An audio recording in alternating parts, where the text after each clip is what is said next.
AITA for being upset my daughter gifted her stepdad a car and called me the worst dad? A week later, she called me crying. Dad, please, don't do this. What happened next was quite unexpected. I used to always tell myself that providing was enough, that if I worked hard, paid all the bills on time, and kept my daughter's world spinning without a single late payment or an empty fridge, I had fulfilled my duty as a father. That was my truth for the better part of 25 years. My name is Raymond, and I built a financial consulting firm from scratch after my divorce, mostly in silence, with no company other than my books and balance sheets. My daughter, Belle, was 7 years old when her mother remarried. When she turned 10, she started calling her stepfather Dad, and I was downgraded to Raymond. It was the first time I felt like a guest in my own daughter's life, but I stayed present anyway. Birthdays, school plays, graduations. I was never empty-handed, always on time, always pretending it didn't tear me apart every time she looked at me like I didn't even exist. Christmas Day was always complicated. Some years, I wasn't even invited. Others, like this one, I received a polite nod in the form of an email saying, "Dinner is at 4 p.m. at Mom's." Nothing warm, no phone call, no real welcome, just logistics.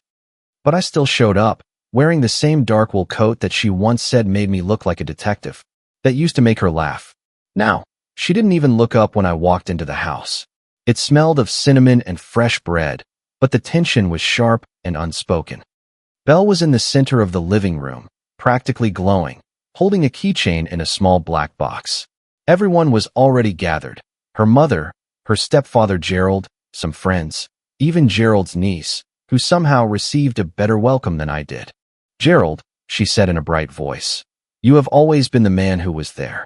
So, I wanted to give you something that shows how much I appreciate you." She placed the box in his hands as if it were sacred. The room gasped when he opened it. Inside rested the sleek silver keys to an Audi. A brand new car. "No, your car," she said, her voice full of pride. "The Audi RS5 we test drove last month. I bought it yesterday. It's yours." The room erupted in cheers. Everyone stood up and hugged each other. As for me, I stood frozen, my hands tightly gripped around the cup of coffee I had brought myself because no one ever offered me one. I forced a smile. It wasn't about the money. I could have bought 10 of those cars without blinking. But it wasn't the car. It was what it meant, what she was saying without saying it. Then she turned to me, finally acknowledging that I existed. "I didn't forget you," she said with a sarcastic smile. "Here." She tossed a small package onto the coffee table as if it were an insignificant afterthought. I opened it slowly. A pale blue handkerchief, embroidered with dark navy thread, the worst dad ever. Laughter followed. I looked up, not knowing whether I should laugh too or cry. Her friends were giggling as if it were the funniest joke of the evening. Gerald offered me a pitying smile. Her mother said nothing. Belle just stood there with her arms crossed, looking satisfied. I folded the handkerchief once, then again, and tucked it into my coat pocket. "Very clever," I said in a hollow voice. "Thanks. It's just a joke," she shrugged. "Relax." But I wasn't laughing. I didn't say another word for the rest of the evening. I watched as she poured wine for Gerald and cut slices of cake for everyone but me. I sat in that crowded room, surrounded by people I once considered my family, now relegated to the status of furniture. That's when it hit me hard. They weren't ignoring me. They were erasing me. On the drive back, I didn't turn on the music. I didn't even turn on the heat. I needed the cold to stay awake. I thought about the house she lived in, the one she believed Gerald had provided for her. I thought about the car in her name, the corporate internship she bragged about landing through networking. She never knew I was the one behind all of it. I had arranged everything in silence because I wanted her to feel like she had earned it. I wanted her to feel empowered, but instead, she used that power as a weapon against me. Pulling into my driveway, I took out the handkerchief and stared at the embroidery. The worst dad ever. Maybe that was how she saw me. Maybe that was how I had allowed myself to be seen. Too passive, too patient, too desperate for her love. I left the handkerchief on the entryway table and looked at it one last time. "Never again," I whispered, and something hardened inside me. I was no longer going to beg for crumbs of affection from her or from anyone else. I had given her the world, and she had made me the punchline of a joke. The next morning, I made a few phone calls. For 7 days, The phone didn't ring a single time. Not a message, not a follow-up, Merry Christmas. Not even a forwarded meme to pretend to bridge the gap. The silence wasn't surprising, but it was deafening, louder than it had ever been. And this time, I didn't try to fill it. I didn't chase her with guilt-laden calls or with carefully written and rewritten texts, trying to sound understanding rather than hurt. I had danced this dance for over a decade, tiptoeing around my daughter's discomfort with my existence. I once believed that if I stayed in her orbit long enough, if I bought her enough safety nets and made enough silent sacrifices, she would eventually come back to me. But this time, after that handkerchief, something broke. It was like watching a bridge burn while standing on the last plank and finally understanding that there was no way back. I had always thought that time and love could rebuild what the divorce had destroyed, but love without respect is a slow humiliation, and I was done playing the clown. I spent that first day going over old files, documents I had buried under more sentimental clutter, like her kindergarten drawings and report cards. I pulled out the lease agreement for the house she lived in, the one that was in her name, but bought through my private trust. Gerald had talked a lot about being the man of the family, but he was still rebuilding his credit after a failed business in 2014, and I had been the silent financier who stepped in when the bill had to be settled quickly. I also checked the title of the white Mercedes she drove. Another supposed gift from him, but the lien had always been under my holding company. She knew nothing about it, and I made sure she never would. I wanted her to feel like she had something built out of love, not legalities. But the love had turned cruel. As for the legalities, well, those I could control. The following morning, I called Marcus, my estate lawyer. "Ray," he said, surprised. "I didn't expect to hear from you during the holidays." "Yeah," I murmured. "Plans have changed." I laid it out clearly for him. Revoke Belle's corporate internship that was supposed to start next month. Cancel her access and credentials. Flag her file as ineligible according to standard human resources protocols. It wouldn't trigger any alarms, just a silent and routine withdrawal. Next came the real estate part. I asked him to terminate the trust's occupancy clause on the house. She would have 30 days to move out unless she renegotiated under her own name. The car was a simple remote deactivation via the app installed during the insurance setup. Everything was legal, everything was clean, no drama, just the tightening of strings she never realized were attached. Marcus paused before hanging up. "Are you sure you want to go this far?" I didn't answer right away. I looked at the framed photo on my desk, me holding Belle with cake frosting on our noses. She must have been 5, when everything was simple, before I became the villain of those bedtime stories told by her mother. She humiliated me, I finally said, in front of strangers, on purpose. And it's not the first time. It's just the straw that broke the camel's back. Marcus sighed. "I'll get it done." After that call, the days blurred together. Silent mornings with coffee and bitter memories. Afternoons pacing my office, reliving every moment of Christmas, wondering if she would call, if maybe she would realize, if she would even ask for forgiveness. But nothing came. Until the 7th day, I was reading a quarterly report when my phone rang. Unknown number. I almost let it go to voicemail, but something pulled me back. An old instinct, perhaps. I answered. "Dad." Her voice shattered like glass underfoot. I said nothing. "Dad, it's me. It's Belle. Please, don't do this." The silence stretched between us. I could hear traffic in the background, maybe the shuffling of footsteps. She was crying, not the performative kind I had seen before. It was visceral, breathless. Today, I went to the company for my onboarding, and I was told my offer had been revoked. Without explanation. My badge didn't work. And then when I got home, the door to the house wouldn't open. The code had been changed. Still nothing from me. "Dad, please, I know you did this. I know it's you. Just talk to me. Tell me what I need to do to fix this." This was the moment. Not Christmas, not the handkerchief, not even the laughter. This instant where she finally admitted what I had always represented. Not as a wallet, not as a shadow, but as the one who had never left. I should have felt vindicated, but I only felt empty. "And Gerald?" I asked calmly. "What did he say?" She hesitated. He said it wasn't his problem, that I had to figure it out. I exhaled, long and tired. "I told you," I said in a low voice. "That man only shows up when the cameras are rolling. I was there when there was no one." "I know," she whispered. "I know I messed up. I was trying to be funny. I didn't think." "You never think." I interrupted her, more harshly than I intended. You never stopped once to wonder about everything I had done. And now that you have lost everything, suddenly I'm dad again. She was sobbing now. Something twisted inside me, but I didn't let my voice soften. Go ask your better dad, Gerald. Let's see if he can fix this. Please, don't hang up. I need you. I looked at the handkerchief that was still on the hallway table, perfectly folded. I needed you too, I said, and I hung up. I didn't sleep that night, not for a minute. I lay in bed, fully dressed, my mind racing in cruel and repetitive circles. Every time I closed my eyes, I heard her voice again. Dad, please, don't do this. And beneath the pleading, I could still hear the Christmas laughter echoing in that room, as if the punchline had been carved into my chest. It wasn't about the gift, or even the insult embroidered on the fabric. It was the way she had tossed me aside as if I were a relic from her childhood, an old, dusty shame she kept out of obligation. That handkerchief wasn't a joke, it was a message. You are no longer real to me.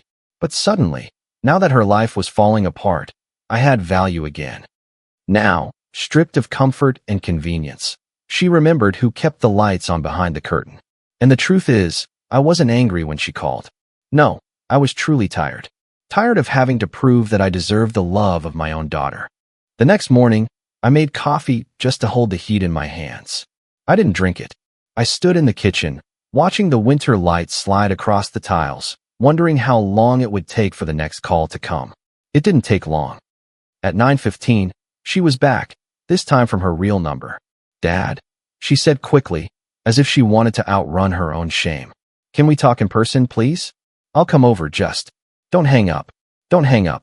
I let the silence stretch until she filled it with words. I'm sorry, she said. I swear to God, I didn't mean for it to go this far. I was trying to be funny. I wanted to make people laugh, and I didn't realize how cruel it was. You didn't deserve that. Now I know. Her voice broke again, and this time it wasn't an act. I could hear the exhaustion, the desperation beneath every syllable. I couldn't get into the house. I'm sleeping on a friend's couch. Gerald didn't even ask how I was doing. He texted me once, just once, to say he was sorry things were weird. He said it wasn't his problem to fix, and the car won't start. I tried everything. I know you're the only one who can unlock it. Please, Dad. Now I understand. I understand what I did. I leaned against the counter, the ceramic mug cooling in my palm. This was what I had waited to hear for half a lifetime. Yet I felt only a strange, aching numbness. Like grief, but colder. Because now I knew it wasn't love she felt for me.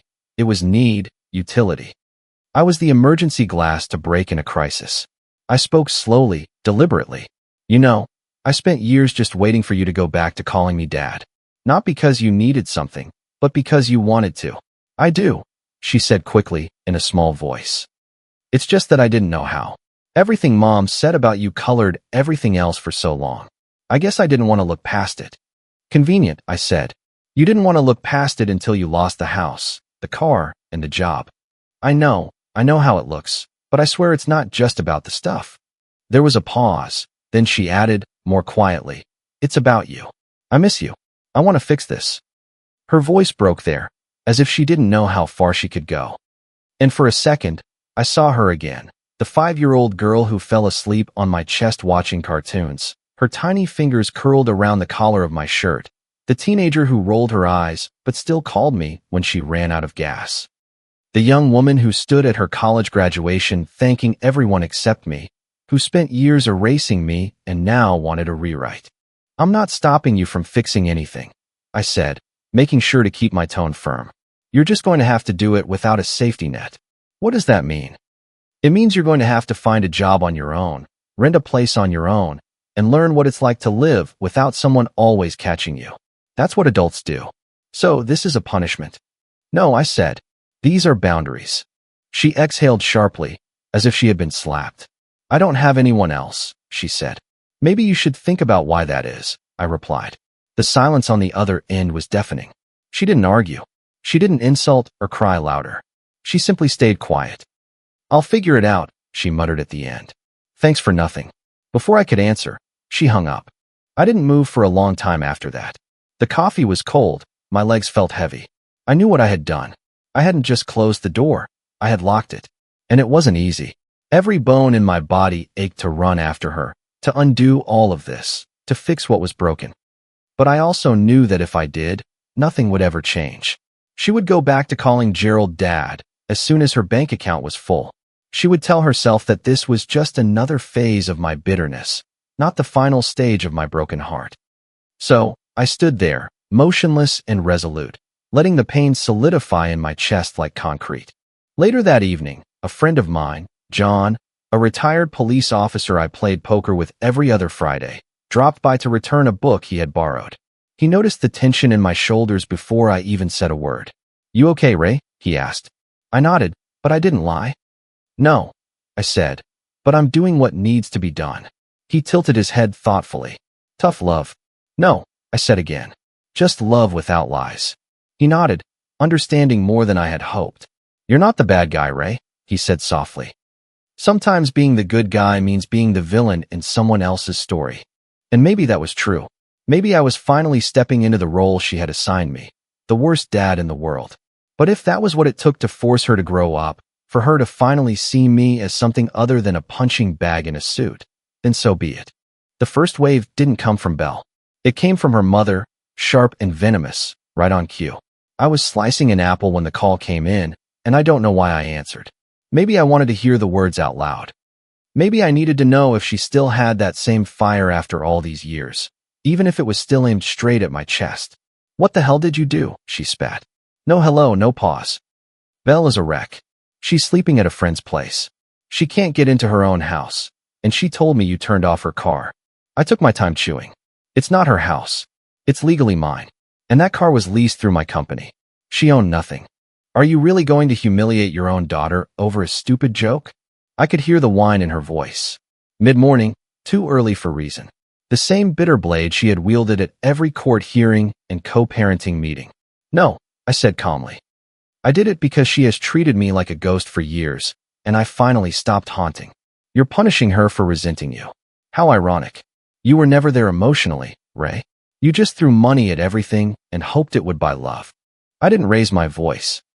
"I'm not the one who poisoned her against me every chance you got. You told her I abandoned her. You told her I didn't care. But guess who bailed her out when your perfect husband's credit collapsed? Guess who made sure she had a safe place to live and a car to drive? Me. I supported her behind the scenes because I wanted her to believe the world wasn't such a scary place. I didn't want to compete. I just wanted to see her happy." There was a pause. Not silence, but a pause. The sound of someone desperately searching for the next card to play. "You always thought money made up for everything," she said. "But you never gave her what she needed. You just made sure she never saw what I gave her." She hung up. A few hours later came the second wave, more subtle, more insidious. A cousin tagged me in a cryptic post on Facebook. "Sometimes the people who say they love you are the ones who sabotage you the most." No names, no context, but people understood. Within minutes, the messages started pouring in. "Is everything okay with Belle? Heard there's some drama. None of my business, but damn, that Christmas gift was ice cold, man." And then came the subtweets from her friends, college girls I remembered helping when Belle's tuition wasn't enough. If my dad did that to me, I would cut him off forever. Funny, I thought. Cut me off when I hadn't even been on the map for years. I didn't reply. I didn't defend myself, but something in me began to fray. It wasn't regret or guilt, but a kind of exhaustion that comes when you realize you are fighting a battle nobody else knows you're fighting. I had become the villain of a story I had funded myself, and now the world had a front row seat. That weekend, my niece Taza stopped by my house. Same age as Belle, bright, blunt, and straightforward. She walked in with 2 lattes in her hands and a frown. "She's laying it on thick," she said, settling into my armchair without asking permission. Yesterday, she posted a TikTok crying about being torn down by a narcissistic father. Sad piano music and everything. I didn't react. I just took a sip of my latte. "But you know what?" she continued. Half the comments were calling her out. Someone dug up a clip from her old vlog where she bragged about getting a free car and having 2 dads. People connected the dots real fast. That surprised me. People were defending me. Not all of them, but enough to rattle her. She deleted it this morning. She's in a free fall, uncle. And I have to say, I don't blame you. What she did with that handkerchief was a brutal level of cruelty. I looked at the fireplace, the same one where I used to hang stockings when she still spent the holidays here. I had a knot in my chest that I couldn't untie. I didn't want to ruin her life, I said, more for myself than anyone else. You didn't, Taza replied. You just stopped funding her delusion. Later that evening came the third wave. At a family dinner hosted by my brother, which I had promised to attend weeks prior. I didn't want to back out and give more fuel to the narrative, but as soon as I walked in, I felt it. Every pair of eyes was sizing me up, waiting for the villain to drop his monologue. Ray, my cousin Daryl said, glass in hand. Do you mind if I ask for the real story with Belle? Everyone's talking about it. I didn't want to do this, not in front of second cousins and toddlers with sticky fingers. But it was already happening. She gave me a handkerchief, I said, looking around the living room, embroidered with words that said, the worst dad ever. And then she gave her stepfather a $20,000 car. That's the real story. The room went silent. Even the kids stopped moving. I let the silence marinate. Then I added, so I shut off the tap. I let her learn what life is like without the man she claims to hate. Someone clapped. One clap, then another. My brother, surprisingly, said out loud for everyone to hear, you did what you had to do. It's about time someone in this family grew a backbone. Not everyone agreed. You could tell. But for the first time in years, I didn't feel crazy. I felt seen. On the drive back, I didn't cry. I didn't celebrate. I just felt the weight of it all. The years I tried, the love I offered, the silence I endured. Maybe I wasn't the perfect father, but I never left. I stayed, I gave, I waited. And now, finally, I had stopped. The following Tuesday, it was no longer just whispers in the family or among friends. It had become a spectacle. Social media has a way of turning private pain into public theater, and Belle played her role like a seasoned actress. She posted a carousel of childhood photos, some I hadn't seen in years, with a carefully crafted caption that made her look like the abandoned, emotionally starved daughter of a cold corporate machine. She didn't name me directly, but it didn't take much to connect the dots. She talked about how money doesn't make a father, how she was rejected for speaking her truth, and how she was starting over from rock bottom after a lifetime of walking on eggshells. It was manipulative, dishonest, and masterfully executed. Within hours, the post racked up thousands of likes and hundreds of comments.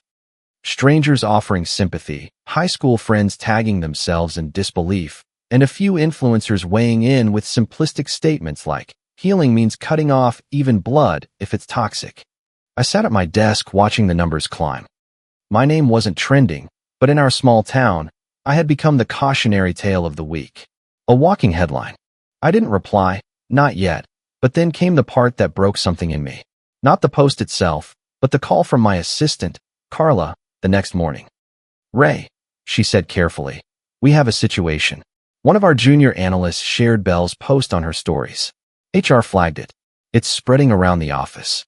That was the line. My private humiliation was now leaking into my professional world, the place I had built from scratch when everything else had fallen apart. I'll handle it, I said in a strained voice. And I did. I scheduled a company-wide reminder for all staff on professionalism, social media boundaries, and confidential matters. I never mentioned Belle by name, but everyone knew. I didn't think it could get any worse until that Saturday when I ran into Gerald at the supermarket, of all places. At first, I almost didn't recognize him. He looked thinner, more worn. But as soon as he saw me, he clenched his jaw and changed direction from the frozen aisle straight toward me. Ray, he said with a forced smile. Funny to see you here. I thought you'd be in hiding. I put the frozen peas in my cart and looked at him calmly. I'm not hiding. I'm just grocery shopping. He laughed, but there was no humor in it. You really did a number on her, he said. Now she's crashing at a friend's parents' place. She says she's never seen you like this. And you? I asked. Where are you putting her up? That took him by surprise. His smile faded. She told me you disappeared as soon as things got complicated. He sneered. She's 25, Ray. She's not a child. If she can't handle a few setbacks, maybe she's not as grown up as she thinks she is. I observed him for a moment, seeing right through the polished lines and rehearsed charm that had seduced my daughter into believing he was a better version of me. And there was the real him, distant, indifferent, absent as soon as the emotional bill arrived. Funny, I said. You were the first one to call me a narcissistic father, But you were the one who ran away the fastest when she needed you. I'm not her father, he said. No, I agreed. But you let her call you dad. You encouraged it. You bought her loyalty with half-truths and favors you couldn't afford. You wanted the title without the responsibility. His face hardened. Are you bitter? No, I replied. I'm done. We stood there, two men in the middle of the frozen food aisle, the remains of a decades-long triangle finally exposed for what they were. No love, no family, just an act. He turned around without saying another word, pushing his cart as if he hadn't just been laid bare in public. Later that night, I received a voicemail from Belle. She didn't call. She just tossed her words into the void, like a message in a bottle thrown from the shore. I saw the post. I didn't want it to blow up like this. I just needed to say something. I didn't think it would go viral. I didn't want it to affect your work. I felt so alone, and I wanted people to see me. I'm sorry if I crossed a line. There were no demands, no pleading, just a crumb of regret. And that stirred something strange in me. Pity, perhaps, or mourning for what we had once been. That night, I sat in my office and stared at the blank page of a notepad in front of me. I wrote nothing. I just let the weight of it all settle. The betrayal, the spectacle, the cold reality that no matter how hard I tried to be her father, she would always choose the image that made her feel safest, even if it wasn't real. My phone buzzed again. This time, it was an email from a former client. Subject, thinking of you. Inside, just one sentence. You did what every father secretly desires to do, but never dares to, stand up for yourself. I stared at that line for a long time. Maybe I wasn't the monster she had painted. Maybe I was simply the first man in her life who had stopped feeding the lie. The letter arrived on a Tuesday afternoon, slipped into a plain envelope with no return address. I recognized her handwriting immediately. Small, neat, slightly curved by the way she held the pen. It was the same hand that once drew pencil stick figures of us at the park, long before we learned how to hurt each other with grown-up words. For a long time, I didn't open it. I set it on the counter next to the pile of bills and magazines. I touched it once or twice, as if it could burn me. Then I walked away. I wasn't afraid of what was inside. I was afraid of what she might ask me to feel. 3 days passed before I opened it. Dad, I don't expect you to forgive me. I don't even know if I want to ask you to. I guess I'm writing this because the silence is worse than your anger, and because for the first time in my life, I'm starting to understand everything you really did for me and how little I gave in return. I was angry for a long time, not just at you, but at the whole picture, the divorce. Going from one house to another. The way Mom would cry at night and tell me you had chosen money over love. I think I held on to Gerald because he made everything simple. He didn't carry any history. He didn't remind me of what had been broken. But you never left. You were there in silence, constantly, and I used that against you. I turned you into a safe villain because I thought you would never strike back. And when you finally did, I realized I had pushed you past a limit I didn't understand. I'm not asking you for anything. I just wanted you to know. Now I see. Now I see you. It wasn't long, barely a page, with no dramatic apologies, no begging for me to return the car or restore the job. Just honest, tired, unpolished words. And somehow, it hit harder than the tearful calls or the public spectacle. It was the kind of letter you write when you finally sit with yourself in a quiet room with no audience. I folded it up and put it in the drawer where I kept old photos and Father's Day cards from when she was little. Not because I had forgiven her, not because I was ready to reopen that door, but because I believed her. And maybe that was enough for now. That weekend, I drove past her new place. It wasn't hard to find. A small apartment above a coffee shop on the edge of town, with worn stairs and hand-painted numbers on the door. I didn't call. I just parked across the street and watched for a while, like a scene from a sad movie. She came out around noon, keys in one hand, a crossbody bag over her shoulder. She looked thinner, tired, but not broken. There was something different in her posture. Shoulders back, looking straight ahead. She crossed the street without noticing me and disappeared into the coffee shop. I didn't follow her. Instead, I left a small envelope in her mailbox. Inside, a single folded note. Proud of you for holding your ground. Keep moving forward. Dad. No signature, no money, no offer to come back home. Just silent acknowledgement, the way I had always been. Back home, I made dinner for one and turned on the television just to fill the silence.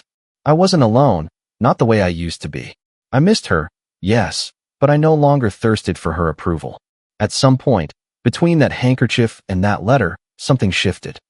I had mourned the version of her I was trying to hold on to, and now I was meeting the version of her she could finally become. I had no plan to fix what was broken. It was no longer my job. I had taught her how to fall, and, more importantly, how to get back up, whether she came back or not. I had done what I had to do, not out of revenge, but out of truth. Sometimes being a father means walking away, not out of resentment, but out of a love so deep that it refuses to continue being taken for granted. I took the handkerchief out of the drawer where I had stored it. It was still perfectly folded, the embroidery as sharp and cruel as before. The worst dad ever. But it didn't hurt the same way anymore. Now, it felt like a badge, proof that I had drawn the line, that I had finally demanded to be seen not as a plan B, not as a safety net, but as a person who deserved dignity. I put it back in the drawer and closed it slowly. Some stories don't end with hugs or reconciliations. They end with silence, understanding, and a firmly held boundary. And that was fine. I had already done enough. I had been enough. And for the first time in years, it was finally clear. Comment. I wanted to share this story because it speaks volumes about the quiet strength of self-respect. Setting boundaries is not about punishing others. It is about honoring your own worth and teaching people how to treat you. True kindness must always start with being kind to yourself first. We cannot control how others act, but we are always responsible for how we respond and how we protect our peace. Sometimes, healing requires us to step back and allow others the space to grow on their own. Choosing your peace of mind over constant conflict is not giving up. It is an act of profound courage. Love can be complicated, and it is okay to love someone from a distance while you both find your way. Real growth often happens in the quiet moments after the storm, when we learn to stand on our own 2 feet. I hope this story reminds you that your dignity is non-negotiable. You deserve to be seen and valued, always. If you liked it, don't forget to leave a comment and support the channel by subscribing. See you in the upcoming stories.